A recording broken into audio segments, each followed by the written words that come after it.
नमस्कार, आप देख रहे हैं यूपी क्राइम न्यूज में सुनील कुमार तिवारी। आज मैं मौजूद हूँ कानपुर की पावन धरती पर, जिस समय अंग्रेजों के खिलाफ हमारे पत्रकार बड़े भाई बंधु लोग यहाँ से उनके खिलाफ आवाज उठाई थी। आज हम अशोक नगर में स्थित पार्क पत्रकार पार्क है और यहीं पे नजदीक में पत्रकार भवन है। इन पत्रकार भवन और पत्रकार पार्क का क्या रहस्य है, आज हमारे साथ कानपुर जर्नलिस्ट क्लब के महामंत्री श्री अभय त्रिपाठी जी मौजूद है, उनसे जानेंगे। सर, ये पत्रकार पार्क बना है, इसका क्या रहस्य ये कानपुर का जो पत्रकार पार्क है, ये इकलौता कानपुर शहर में पार्क है जो पत्रकारों के नाम से है। और ये हमारे जो गणेश शंकर विद्यार्थी जी हैं, अमर शहीद पत्रकार, किसी जमाने में ये घुसरामऊ गांव हुआ करता था। और जिस समय वो प्रताप अखबार निकाला करते थे तो अंग्रेजों की पूरी निगाह प्रताप प्रेस पे रहती थी। तो उस दौरान ये घुसरामऊ में आकर यहाँ पर उस समय भगत सिंह और चंद्रशेखर आजाद जी जो भी क्रांतिकारी रहे थे, उनके साथ में रणनीति बनाया करते थे, समय व्यतीत करा करते थे। और आज़ादी को जो उन्होंने लोगों ने स्वप्न देखा था, उसको पूरा करने के लिए यहाँ बैठ के रणनीति बनती थी। तो जब देश आज़ाद हुआ और उनके सपुत्र हरिशंकर विद्यार्थी जी कानपुर डेवलपमेंट बोर्ड के अध्यक्ष हुए, तो हरिशंकर विद्यार्थी जी ने ये पत्रकार पार्क जो है अपने लड़के अशोक के नाम से अशोक नगर बसाया और यहाँ पर 31 प्लाट पत्रकारों को और एक पत्रकार भवन को आवंटित किया। और ये पार्क बीचों बीच है, जिसे पत्रकार पार्क के नाम से जाना जाता है? ये जो पत्रकार भवन है, पत्रकार भवन कब बना था और बनाने का क्या कारण है। 1950 में पत्रकार भवन के लिए प्लाट आवंटित हुआ था। और उसके बाद उस समय के जो तत्कालीन हमारे पत्रकार थे, साहित्यकार थे, गोपी कृष्ण तिवारी और दादा नरेश चंद चतुर्वेदी, जगदीश अवस्थी और तमाम लोग, बनारसी दास चतुर्वेदी, इन लोगों ने अपने अथक प्रयास से इसका करीब 10 वर्ष तक की लगातार निर्माण कराते रहे, तब जाकर ये बिल्डिंग बन पाई, पत्रकार भवन, जिसका उद्घाटन तत्कालीन प्रधानमंत्री पंडित जवाहरलाल नेहरू जी को करना था। लेकिन किसी कारणवश वो नहीं आए तो उन्होंने अपनी बहन लक्ष्मी पंडित को भेजा था, उन्होंने इसका उद्घाटन किया और तब ये देश का जाना माना पत्रकार भवन है तब से।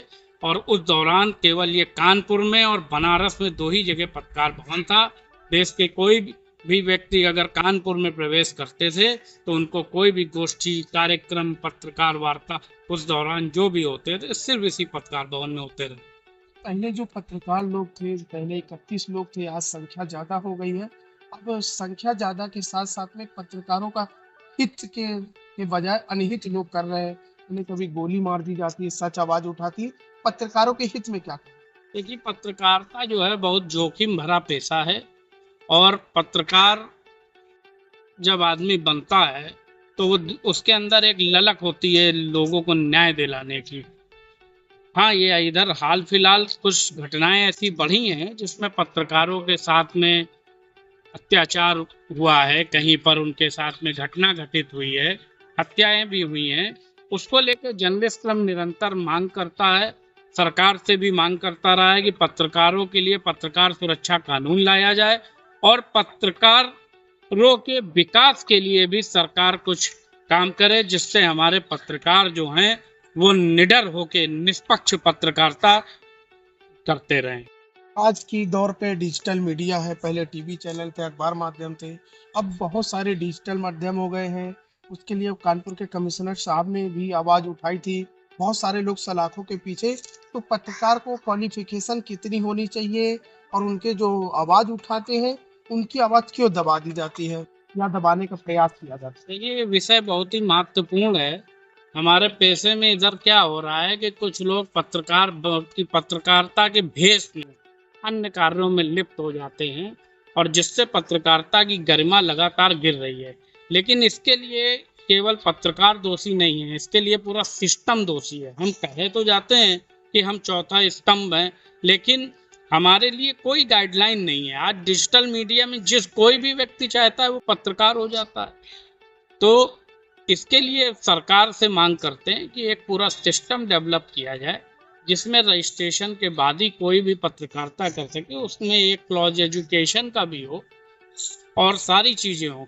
दूसरी चीज, जब संख्या निर्धारित होगी तभी पत्रकारों का पूर्ण रूप से विकास हो सकता है, क्योंकि जब संख्या बढ़ती जाएगी तो कोई जब आंकड़ा ही नहीं होगा तो सरकार आपके बारे में क्या सोचेगी। तो सरकार से मैं मांग करता हूं कि पत्रकार सुरक्षा कानून लागू किया जाए, जिससे पत्रकार सुरक्षित वातावरण में निष्पक्ष पत्रकारिता कर सके, एवं एक ऐसा सिस्टम डेवलप किया जाए कि उसमें रजिस्ट्रेशन के बगैर कोई भी पत्रकार ना हो सके और पत्रकारिता की गरिमा के साथ जो खिलवाड़ हो रहा है वो तत्काल बंद हो। आज आप कानपुर जर्नलिस्ट क्लब में गणेश शंकर विद्यार्थी जी की आज कैंडल आपने जलाया है, इसके बारे में कानपुर वासियों और नगर वासियों को क्या संदेश? आज हमारे अमर शहीद गणेश शंकर विद्यार्थी का बलिदान दिवस है।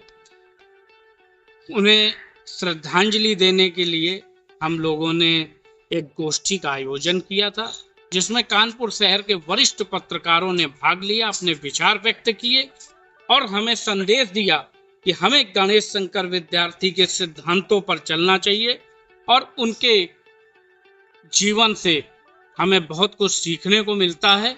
उस सीख को आज हमारे वरिष्ठों ने, हमारे कई कनिष्ठ साथियों जो मौजूद थे, उनको समझाया और हम सभी ने मिलकर ये संकल्प लिया कि हम गणेश शंकर विद्यार्थी के सिद्धांतों पर चलेंगे और समाज में न्याय दिलाने के लिए हमेशा आगे। हमारे साथ अभी तक मौजूद थे कानपुर जर्नलिस्ट क्लब के महामंत्री श्री अभय त्रिपाठी जी। इन्होंने किस प्रकार से बताया कि क्रांतिकारी जो हमारे पत्रकार भाई थे, अंग्रेजों के खिलाफ किस तरह से आवाज उठाई थी। कानपुर से यूपी क्राइम अलर्ट न्यूज से सुनील कुमार तिवारी, कैमरामैन रोमिन सिंह की विशेष रिपोर्ट।